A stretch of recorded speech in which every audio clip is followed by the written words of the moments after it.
iniziali dei dirigenti del partito che tagliano sulla sicurezza.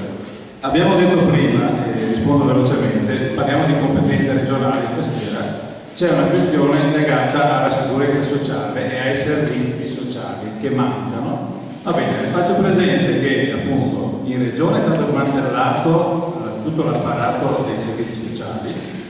Questo governo ha ripristinato i 300 milioni di fondo sociale che erano stati azzerati dal governo Berlusconi.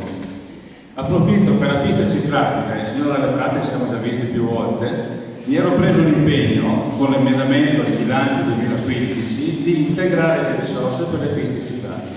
Non è stato accettato e poi abbiamo scoperto l'ultima notte di discussione del bilancio che 50 milioni sono spuntati dal nulla per fare tutta una serie di marchette preelettorali. Allora, questo è il governo di Zaia, capito?